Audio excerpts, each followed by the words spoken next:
കടലിൽ മീനില്ല. പ്രകൃതിക്ഷോഭം തുടരുന്നു. ട്രോളിംഗ് നിരോധനത്തിന് മുൻപേ കേരളക്കരയിലെ മത്സ്യബന്ധന ബോട്ടുകൾ കരയ്ക്ക് കയറി തുടങ്ങി.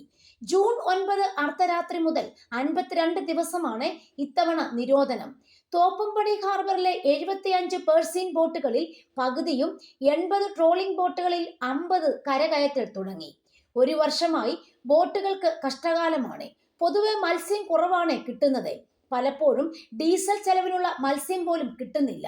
കഴിഞ്ഞ സീസണിൽ തന്നെ ലക്ഷങ്ങളുടെ ബാധ്യതയുണ്ടായവരാണ് അധികവും. ചെറുകിടക്കാരായ പലരും ബോട്ടുകൾ വിറ്റൊഴിയുകയാണെന്ന് സംസ്ഥാന ബോട്ടുടമ അസോസിയേഷൻ സെക്രട്ടറി ജോസഫ് സേവ്യർ കളപ്പുരയ്ക്കൽ പറഞ്ഞു.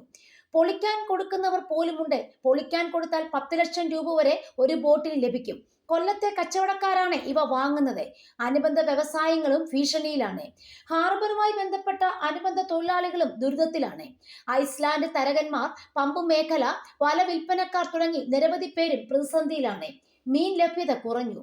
ബോട്ടുകൾക്ക് ചൂര, കേര പോലുള്ള വലിയ മീനുകളാണ് ലഭിച്ചിരുന്നത്. ചാള, അയല കണി കാണാൻ കഴിയാത്ത സ്ഥിതിയാണ്. മറ്റു സംസ്ഥാന അയലയ്ക്ക് 400 രൂപ, ചാള 350 രൂപ വരെയും ചില്ലറ വിലയുണ്ട്. പായലും ചൊറിയും കാരണം പരമ്പരാഗത മത്സ്യത്തൊഴിലാളികളും ദുരിതത്തിലാണ്. പ്രകൃതിക്ഷോഭം കാരണം ബോട്ടുകളും വഞ്ചികളും ഒരാഴ്ചയായി കടലിൽ പോയിട്ട്. സംസ്ഥാനത്തെ 3600 ബോട്ടുകൾ ഉണ്ടെങ്കിലും 1500 എണ്ണം മാത്രമാണ് കടലിൽ പോകുന്നത്. ബോട്ടുകളുടെ രജിസ്ട്രേഷൻ ഫീസ് കേരളത്തിൽ 60,000 രൂപ, തമിഴ്നാട്, കർണാടക 1000 രൂപ.